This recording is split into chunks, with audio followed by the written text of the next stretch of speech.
إن الحمد لله نحمده ونستعينه ونؤمن به ونتوكل عليه ونعوذ بالله من شرور أنفسنا ومن سيئات أعمالنا من يهده الله فلا مضل له ومن يضلل فلا هادي له وأشهد أن لا إله إلا الله وحده لا شريك له وأشهد أن محمدا عبده ورسوله اللهم صل وسلم وبارك وانعم على عبدك ورسولك ونبيك محمد وعلى آله وأصحابه أجمعين يا أيها الذين آمنوا اتقوا الله حق تقاته ولا تموتن إلا وأنتم مسلمون يا أيها الناس اتقوا ربكم الذي خلقكم من نفس واحدة وخلق منها زوجها وبث منهما رجالا كثيرا ونساء واتقوا الله الذي تساءلون به والأرحام إن الله كان عليكم رقيبا يا أيها الذين آمنوا اتقوا الله وقولوا قولا سديدا يصلح لكم أعمالكم ويغفر لكم ذنوبكم ومن يطع الله ورسوله فقد فاز فوزا عظيما أما بعد فإن أصدق الحديث كتاب الله وخير الهدي هدي محمد صلى الله عليه وسلم وشر الأمور محدثاتها وكل محدثة بدعة وكل بدعة ضلالة وكل ضلالة في النار أعوذ بالله من الشيطان الرجيم بسم الله الرحمن الرحيم فاذكروني أذكركم واشكروا لي ولا تكفرون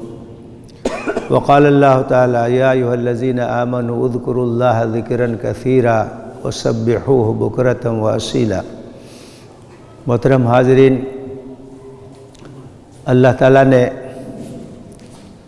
جس گروہ سے نصرت و تمکین کا وعدہ کیا ہے اس کے مختلف اوصاف ہیں۔ بعض اوصاف کا تذکرہ اس سے پہلے آیا ہے: اخلاص و للہیت، شکر و سپاس، صبر و رضا، محبت الہی کی جو مختلف علامتیں ہیں ان میں سے بعض کا ذکر آپ کے سامنے آیا ہے۔ انہی علامتوں میں سے ایک علامت ذکر و مناجات ہے۔ جو پسندیدہ گروہ ہے اللہ تعالیٰ کا، وہ سب سے بڑھ کر کے اللہ سے محبت کرتا ہے، اور اللہ سے محبت کی بہت سی علامتیں ہیں۔ اس میں سے ایک علامت ہے ذکر و مناجات۔ جس سے محبت ہوتی ہے اس کا ذکر ہوتا ہے، اس کی یاد ہوتی ہے، اس سے تعلق ہوتا ہے۔ تو اگر اللہ سے محبت ہے ہمارے دل میں تو اللہ کو ہم زیادہ سے زیادہ یاد کریں گے۔ ذکر الہی ہماری خصوصیت ہوگی۔ اللہ سے مناجات یہ ہماری ایک امتیازی پہچان ہوگی۔ قرآن مجید میں اللہ تعالیٰ نے فرمایا ہے: یا ایھا الذین آمنوا اذکروا اللہ ذکرا کثیرا وسبحوہ بکرۃ واصیلا۔ اے ایمان لانے والو، اللہ کو خوب خوب یاد کرو اور صبح و شام یعنی ہمان اس کی تسبیح بیان کرو، ہمان اس کا ذکر کرو۔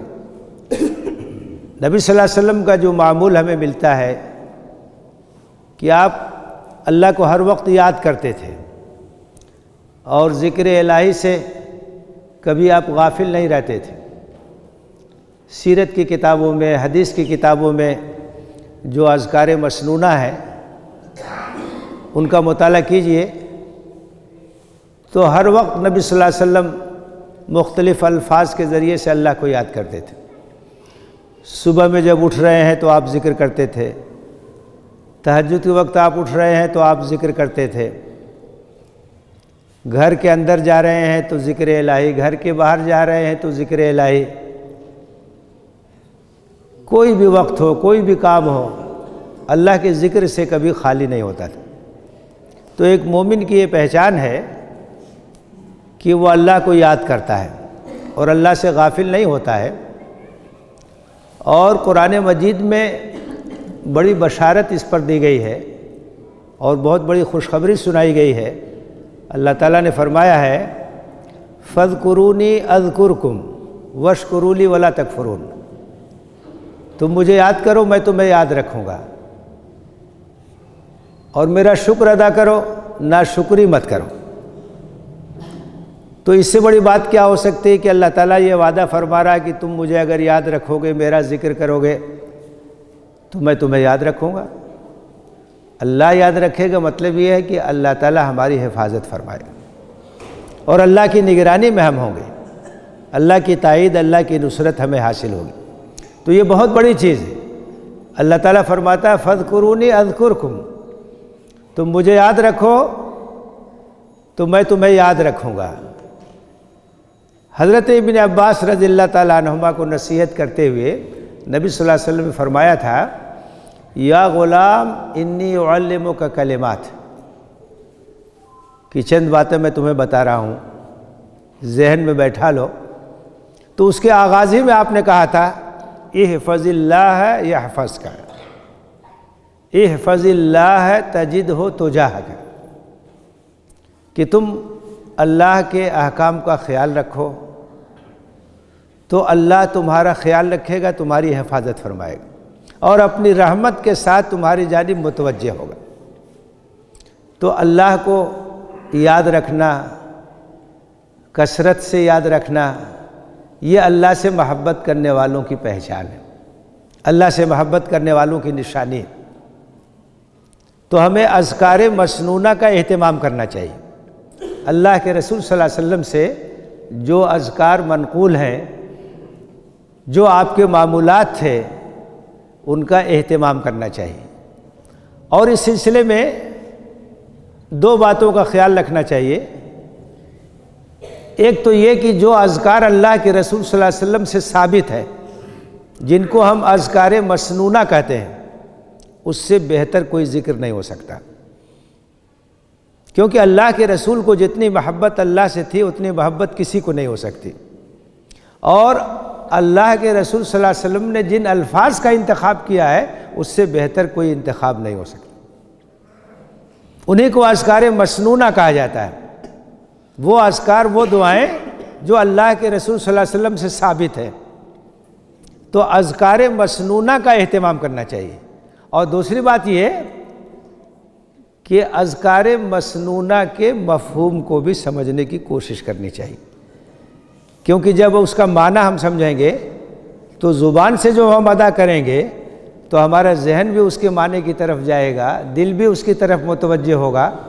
جب ہم کہیں گے الحمدللہ تو اس کا مطلب سب تعریف اللہ کے لیے ہے، تو دل کی گہرائیوں سے الفاظ نکلیں گے کہ اللہ تعالیٰ کی نعمتیں بے شمار ہیں، اسی کا شکر ادا ہونا چاہیے، اسی کا گن گانا چاہیے۔ اللہ کے رسول صلی اللہ علیہ وسلم نے فرمایا کلمتان خفیفتان علی اللسان حبیبتان الی الرحمن ثقیلتان فی المیزان سبحان اللہ و بحمدہ سبحان اللہ العظیم۔ آپ نے کہا دو جملے ہیں اور زبان سے ادا کرنے کے لیے بہت آسان ہے، ہلکے پھلکے ہیں، اللہ کو بہت پسند ہیں، اور میزان الہی میں بڑا ان کا وزن ہے، بڑی قدر و قیمت ہے۔ سبحان اللہ و بحمدہ سبحان اللہ العظیم۔ اللہ پاک ہے، ہر طرح کے عیب سے پاک ہے، ہر طرح کی کمی سے پاک ہے، بلند اور بالا ہے، اور ہم اس کی تعریف بیان کرتے ہیں۔ وہ عظمت والا ہے، وہ بزرگی والا ہے۔ تو جو ذکر ہم اپنی زبان سے ادا کرتے ہیں، اگر اس کے معنی پہ بھی غور کریں اس کی تاثیر اور زیادہ ہو جائے گی۔ کیا کہہ رہے ہیں، کس کو ہم یاد کر رہے ہیں، کس طرح سے یاد کر رہے ہیں۔ تو یہ ایک پہچان ہے اللہ سے محبت کرنے والوں کی کہ اللہ کو یاد کرتے ہیں، اذکار مسنونہ کا اہتمام کرتے ہیں، اور اللہ سے مناجات کرتے ہیں۔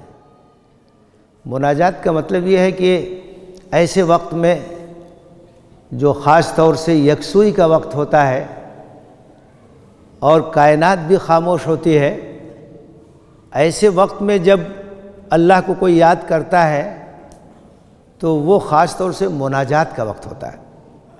اسی لیے رات کے پچھلے پہر جو تہجد کا وقت ہوتا ہے، اس وقت اللہ کو یاد کرنے کی بڑی اہمیت ہے۔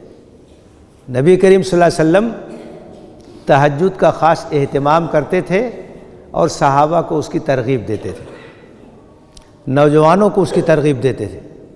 جب ساری کائنات سوتی ہے، اس وقت کوئی بندہ اٹھ کر کے اگر اللہ کو یاد کرتا ہے تو اس کا مطلب یہ ہے کہ اس کے دل میں اللہ کی بڑی محبت ہے، اللہ سے اس کا تعلق بڑا گہرا ہے، وہ اپنی نیند کو قربان کرتا ہے۔ اور ایسے وقت میں جب کہ بالکل یکسوئی ہوتی ہے، خاموشی ہوتی ہے، اس وقت کھڑا ہو کر کے وہ اللہ کو یاد کرتا ہے۔ تو نماز تہجد کا اہتمام تنہائی میں، وہ لوگ جو بڑے خوش نصیب ہیں جن کو عرش الہی کا سایہ ملے گا حشر کے میدان میں، تو اس میں ایک قسم بیان کی گئی ہے، رجل ذکر اللہ خالیا ففاضت عیناہ، ایسے لوگ جو تنہائی میں اللہ کو یاد کرتے ہیں اور ان کی آنکھوں سے آنسو بہہ جاتا ہے۔ اللہ کے رسول نے فرمایا کہ 2 قطرے اللہ تعالیٰ کو بہت پسند ہے۔ ایک تو خون کا وہ قطرہ ہے جو اللہ کے راستے میں بہایا جاتا ہے، اور دوسرے آنسو کا وہ قطرہ ہے جو اللہ کے خوف سے بہہ پڑتا ہے تنہائی میں۔ رجل ذکر اللہ خالیا ففاضت عیناہ، وہ لوگ جو تنہائی میں اللہ کو یاد کریں اور ان کی آنکھوں سے آنسو جاری ہو جائے، یہ اللہ سے محبت کی علامت ہے، اللہ کے سامنے جواب دہی کے احساس کی علامت ہے۔ تو مناجات، تنہائی میں اللہ کو یاد کرنا، تہجد کا اہتمام کرنا۔ ایک بار اللہ کے رسول صلی اللہ علیہ وسلم نے فرمایا کہ عبداللہ ابن عمر بہترین نوجوان ہیں، اگر وہ تہجد کا اہتمام بھی کرتے تو اور بہتر ہوتا۔ یہ بات جب حضرت ابن عمر کو معلوم ہوئی تو اس کے بعد پابندی سے وہ تہجد کا اہتمام کرنے لگے۔ نبی صلی اللہ علیہ وسلم کی تربیت کا ایک خاص انداز تھا۔ آپ نے کہا کہ ابن عمر بہترین نوجوان ہیں، اگر وہ تہجد کا بھی اہتمام کرنے لگتے تو اور اچھا ہوتا۔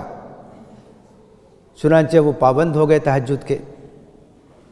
تو اللہ کو تنہائی میں یاد کرنا، اللہ سے سرگوشی کرنا، مناجات کرنا، یہ نماز بھی جب ہم پڑھتے ہیں تو اللہ سے سرگوشی ہوتی ہے۔ اللہ کے رسول صلی اللہ علیہ وسلم نے فرمایا ان احدکم اذا صلی یناجی ربہ، جب کوئی آدمی نماز پڑھتا ہے تو اپنے رب سے مناجات کرتا ہے، سرگوشی کرتا ہے، بات چیت کرتا ہے۔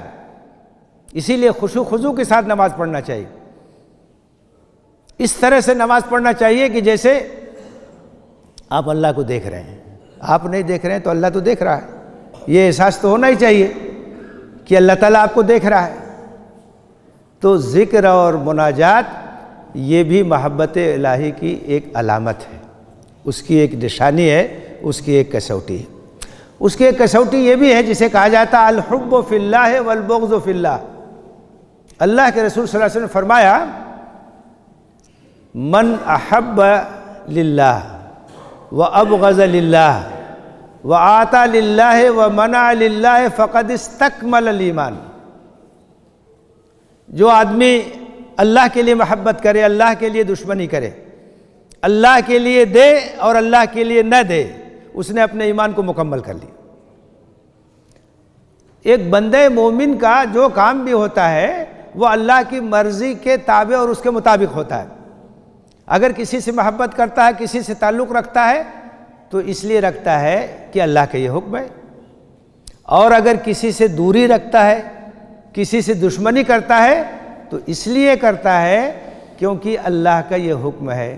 کسی کو دیتا ہے، کسی کو نوازتا ہے تو اللہ کے لیے، اور اگر کسی کو نہیں دیتا ہے تو اللہ ہی کو راضی رکھنے کے لیے۔ یعنی جو بظاہر چیزیں دنیاوی نظر آتی ہیں وہ بھی اللہ کے لیے، دوستی بھی اللہ کے لیے، دشمنی بھی اللہ کے لیے، دینا بھی اللہ کے لیے، نہ دینا بھی اللہ کے لیے۔ اگر کوئی آدمی اللہ کا نیک بندہ ہے، اللہ کے لیے، اللہ کے دین کے لیے کوشش کرنے والا ہے، تو اس سے ہمیں محبت ہونی چاہیے، اس سے ہمارا تعلق ہونا چاہیے۔ لیکن کوئی اگر اللہ کا دشمن ہے، کوئی اللہ کا سرکش ہے، کوئی اللہ کا باغی ہے تو اس سے ہمیں دوستانہ تعلقات نہیں رکھنا چاہیے۔ دوستی بھی اللہ کے لیے، دشمنی بھی اللہ کے لیے۔ یہ ہے محبت الہی کی علامت۔ دنیا کے لیے دوستی دشمنی نہیں ہونی چاہیے، اللہ کے لیے ہونی چاہیے۔ جو اللہ کا محبوب ہے وہ ہمارا محبوب ہے، اور جو اللہ کا باغی ہے وہ ہمارا محبوب نہیں ہو سکتا۔ محبت اور دوستی اور دشمنی سب اللہ کے لیے ہونی چاہیے۔ یہ ہے محبت الہی کی علامت۔ صحابہ کرام رضوان اللہ تعالیٰ علیہ اجمعین کا یہی طریقہ تھا۔ جو اللہ کے چہیتے ہیں وہ ان کے دوست تھے، جو اللہ کے دشمن ہیں رشتہ دار بھی ہو سکتے ہیں، چاہے رشتہ داری کیوں نہ ہو، وہ اگر اللہ کا دشمن ہے، وہ باطل کا حمایتی ہے، تو وہ ہمارا دوست نہیں ہو سکتا۔ تو الحب فی اللہ والبغض فی اللہ، اللہ کے لیے محبت، اللہ کے لیے دشمنی۔ آپ دیکھیے جب صلح حدیبیہ ہوئی، صلح حدیبیہ کے بعد کا واقعہ ہے، قریش کے لوگوں نے صلح کی مخالفت کی اور اس کی ایک اہم شق کو توڑ دیا۔ نبی صلی اللہ علیہ وسلم کو اس کی اطلاع ہو گئی۔ قریش کے لوگ گھبرائے کہ اب تو یہ معاہدہ ٹوٹ جائے گا، ہم نے غلطی کی ہے، جو شرائط تھی ان کو ہم نے توڑ دیا ہے۔ تو اپنے سردار ابو سفیان کو بھیجا کہ مدینہ جاؤ، ملاقات کرو اور صلح کی تجدید کرو، جو غلطی ہوئی اس کے لیے معذرت کرو۔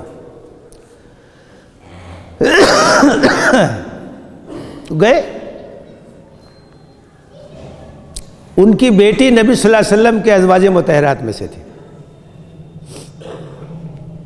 ام حبیبہ، ان کے یہاں گئے۔ انہوں نے فوراً بستر سمیٹ دیا، کہا اللہ کے رسول کا بستر، آپ کیسے اس پہ بیٹھ سکتے؟ آپ ذرا دیکھیے باپ، لیکن باپ ایمان نہیں لایا ہے، باپ دشمنوں کیمپ میں ہے۔ تو بیٹی نے کہا کہ آپ رسول اللہ کے بستر پہ نہیں بیٹھ سکتے۔ باپ کا احترام اپنی جگہ پر، لیکن باپ اگر دشمن ہے دین کا، اللہ کا، رسول کا، تو اس کے ساتھ کیا ہمارا سلوک ہونا چاہیے، اس کی ایک مثال ہے یہ۔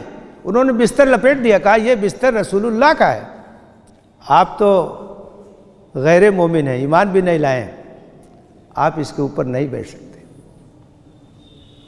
خیر اس مہم میں وہ ناکام ہوئے، قریش نے شرط کو توڑ دیا تھا، اللہ کے رسول نے صلح کی تجدید نہیں کی، مکہ پہ چڑھائی کی تیاری کی اور فتح مکہ کا واقعہ ہوا۔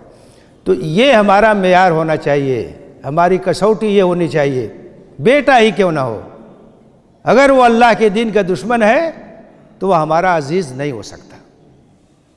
باپ ہی کیوں نہ ہو، معیار ایک ہونا چاہیے، اللہ کا دین، اللہ اور اس کے رسول کی محبت۔ جو اللہ کا ہے وہ ہمارا ہے، جو اللہ کا دشمن ہمارا دشمن۔ یہ ایک مومن کی پہچان ہونی چاہیے، ایک مومن کی کسوٹی ہونی چاہیے۔ قرآن میں بار بار جگہ جگہ کہا گیا ہے لا يتخذ المؤمنون الکافرین اولیاء من دون المؤمنین۔ ایسا نہیں ہو سکتا کہ مسلمان اہل ایمان کو چھوڑ کر کے اللہ کے دین کے دشمنوں کو اپنا جگری دوست بنائے، ان کو اپنا ہمراز بنائے، اپنا قریبی بنائے۔ ہمارے لیے معیار ایمان ہے، اللہ اور اس کے رسول سے محبت ہے۔ تو الحب فی اللہ والبغض فی اللہ، اللہ کے لیے محبت، اللہ کے لیے دشمنی، یہ محبت الہی کی ایک علامت ہے، اس کی ایک کسوٹی، اور اس کی ایک علامت اور اس کی ایک کسوٹی یہ بھی ہے کہ اگر اللہ سے محبت ہے تو اللہ کے کلام سے محبت ہوگی۔ شغف بالقرآن، قرآن سے دلچسپی، قرآن سے محبت، قرآن سے تعلق، یہ اللہ سے محبت کی ایک علامت ہے، کیونکہ قرآن اللہ کا کلام ہے۔ اور جب کوئی آدمی قرآن مجید کو پڑھتا ہے تو وہ اللہ سے ہم کلام ہوتا ہے، اور اللہ سے ہم کلام ہونا یہ ایک بندے کے لیے بہت ہی شرف کی بات ہے، بہت ہی سعادت کی بات ہے۔ قرآن اللہ کی کتاب ہے، اس پر ہمارا ایمان ہے، اور یہ اللہ کا کلام ہے، کسی انسان کا کلام نہیں ہے۔ قرآن سے ہمارا تعلق مضبوط ہونا چاہیے، یہ اللہ سے محبت کی علامت ہے۔ قرآن کو پڑھنا، قرآن کی تلاوت کرنا، قرآن کو زیادہ سے زیادہ یاد کرنے کی کوشش کرنا، قرآن کو سمجھنا اور قرآن کی آیتوں کے مطابق اپنی زندگی کو ڈھالنا اور قرآن کے پیغام کو عام کرنا، یہ سب حقوق قرآنی ہیں، یہ قرآن کا حق ہے۔ اگر ہم قرآن سے محبت رکھتے ہیں تو زیادہ سے زیادہ اس کی تلاوت کریں گے، اگر ہم قرآن سے محبت رکھتے ہیں اس کو سمجھنے کی کوشش کریں گے، اگر ہم قرآن سے محبت رکھتے ہیں، اللہ سے محبت رکھتے ہیں، قرآنی آیتوں پر عمل کرنے کی کوشش کریں گے، اور اگر قرآن سے ہمیں تعلق ہے تو ہم قرآن کے پیغام کو عام کرنے کی کوشش کریں۔ قرآن یہ سمجھ لیجئے کہ ایک کسوٹی ہے امت مسلمہ کے لیے۔ اللہ تعالیٰ جب کسی امت کو کوئی کتاب دیتا ہے تو اس امت کی قسمت اس کتاب کے ساتھ وابستہ ہو جاتی ہے۔ اگر اس کتاب کا حق ادا کیا گیا تو اللہ تعالیٰ سر بلند کرے گا، اور اگر اس کتاب کو نظر انداز کر دیا گیا تو اللہ تعالیٰ عزت اور سربلندی سے محروم کر دیتا ہے۔ وہ زمانے میں معزز تھے مسلمان ہو کر، اور ہم خوار ہوئے تارک قرآن ہو کر۔ آج ہم کو جائزہ لینا چاہیے کہ قرآن سے ہمارا تعلق کیسا ہے۔ کیا ہم روزانہ قرآن کی تلاوت کرتے ہیں؟ کیا ہم قرآن کو سمجھنے کی کوشش کرتے ہیں؟ کیا ہم قرآن پر عمل کرنے کی کوشش کرتے ہیں؟ اگر کئی دن گزر جائے اور قرآن اٹھانے کی نوبت نہ آئے، قرآن کو سمجھنے کی ہم کوشش نہ کریں، تو اس کا مطلب یہ ہے کہ ہمارا قرآن سے تعلق کمزور ہے۔ اگر قرآن سے محبت ہے تو اس کی تلاوت ہوگی۔ 24 گھنٹے میں 1 گھنٹہ بھی ہم قرآن کو نہیں دے سکتے، آدھا گھنٹہ بھی ہم قرآن کو نہیں دے سکتے۔ کیا 5 آیتیں روزانہ قرآن کی ہم غور و فکر کے ساتھ نہیں پڑھ سکتے؟ اگر 5 آیت بھی، صرف 5 آیت روزانہ ہم طے کر لیں کہ فجر کی نماز کے بعد قرآن کی 5 آیت کی تلاوت کریں گے، اس کا ترجمہ پڑھیں گے، اس کے اندر جو بات کہی گئی ہے اس پر غور کریں گے، اگر اس پر ہمارا عمل ہے تو اللہ کا شکر ادا کریں گے، اور اگر عمل نہیں ہے تو عمل کرنے کی کوشش کریں گے۔ روزانہ صرف 5 آیت، 1 مہینے میں 150 آیتوں پر عمل ہوگا، اور ہماری زندگی کے اندر تبدیلی آئے گی۔ اللہ کے رسول صلی اللہ علیہ وسلم نے جو تبدیلی برپا کی تھی اس دنیا میں، اسی قرآن کے ذریعے برپا کی تھی، اسی قرآن کے ذریعے سے تبدیلی ہوئی، اور صحابہ قرآن اسی طرح پڑھتے تھے۔ انہوں نے بیان کیا ہے خود کہ ہم نبی کریم صلی اللہ علیہ وسلم سے قرآن مجید کی 10 آیتیں سیکھتے تھے، اس کے اوپر غور کرتے تھے، پھر اس پر عمل کرتے تھے، اس کے بعد اگلی 10 آیتیں سیکھتے تھے۔ فَتَعَلَّمْنَا الْعِلْمَ وَالْعَمَلَ جَمِيعًا، کہتے ہیں کہ ہم نے علم اور عمل ایک ساتھ سیکھا ہے۔ قرآن ایک عملی کتاب ہے، پریکٹیکل کتاب ہے، وہ کوئی فلسفے کی کتاب نہیں ہے کہ اس سے آپ صرف نقطے نکالتے رہیں، اسرار بیان کرتے رہیں۔ وہ تبدیلی پیدا کرنے والی کتاب۔ اللہ کے رسول نے جو انقلاب برپا کیا وہ قرآن کے ذریعے سے برپا کیا۔ قرآن کو اس طرح سے پڑھنے کی ضرورت ہے، جس دن امت اس طرح سے قرآن پڑھنے لگے گی، امت کے اندر تبدیلی آئے گی، اس تبدیلی کو کوئی روک نہیں پائے گا۔ ہماری طاقت، ہماری قوت کا سرچشمہ قرآن ہے۔ قرآن نے جس طرح سے اس وقت تبدیلی پیدا کی تھی، آج بھی تبدیلی پیدا کر سکتا ہے، صرف پڑھنے کے طریقے کو بدلنے کی ضرورت ہے۔ ہم لوگ حفظ کرا لیتے ہیں، خوش ہو جاتے ہیں، صرف حفظ سے کام چلے گا؟ پوری امت حافظ قرآن ہو جائے، کیا ہوگا اس سے؟ اصل تو عمل کی کتاب ہے۔ صحابہ میں سب لوگ حافظ نہیں تھے، لیکن وہ قرآن پر عمل کرنے والے تھے۔ وہ جہاں جاتے تھے تو چلتا پھرتا قرآن نظر آتا تھا۔ ہمارے ملک میں جنوبی ہند کے اندر سب سے پہلے مسلمان آئے، مالابار کے علاقے میں، کیرلا کے اندر تاجر تھے وہ، ان کے اندر ایمانداری تھی، ان کے اندر دیانتداری تھی، ان کے اندر وعدہ خلافی نہیں تھی، سچائی تھی، ان کو دیکھ کے لوگ مسلمان ہو گئے، ان کے اخلاق سے متاثر ہو کے لوگ مسلمان ہو گئے۔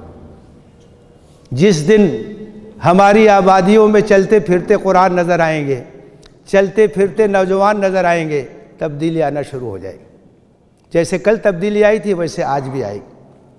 حقیقت میں اگر جائزہ لیا جائے تو آج قرآن سے ہمارا تعلق کمزور ہو گیا، یا تو ہمیں اس کو اٹھانے کی توفیق نہیں ہوتی، یا اگر اٹھاتے صرف تلاوت کر کے مطمئن ہو جاتے ہیں کہ اس کا حق ادا ہو گیا۔ ٹھیک ہے، تلاوت کا بھی ثواب ملے گا، لیکن قرآن تو اصلاً اس لیے آیا ہے کہ ہم اس سے ہدایت حاصل کریں، اس سے رہنمائی حاصل کریں، اس سے روشنی حاصل کریں۔ تو یہ رہنمائی کب ملے گی؟ جب قرآن کو ہم پڑھیں گے، سمجھیں گے، آیتوں پر غور کریں گے۔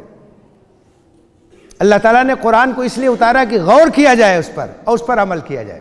تو اللہ سے محبت کی علامت یہ ہے کہ قرآن سے محبت ہو، قرآن سے تعلق ہو۔ قرآن جس دن نہ پڑھ پائیں بے چینی ہو، جیسے ہم لوگ اخبار کے لیے بے چین رہتے ہیں، لیٹ ہو جائے پریشان ہوتے ہیں، کہاں رہ گیا، ایک دن اخبار نہ ملے تو پریشان ہوتے ہیں۔ یہی حالت ہونی چاہیے، جس دن قرآن نہ پڑھیں اس دن ہمارے اندر بے چینی ہو کہ کیا کمی محسوس، کیا رہ گیا، قرآن نہیں پڑھا ہم نے، قرآن کو نہیں ہم نے سمجھا، قرآن کی کوئی بات نہیں پہنچائی دوسروں تک۔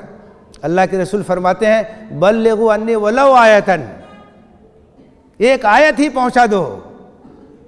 قرآن ہی دعوت کا ذریعہ ہے، قرآن ہی تبلیغ کا ذریعہ ہے۔ مدینہ فتح ہوا تھا قرآن کے ذریعے سے۔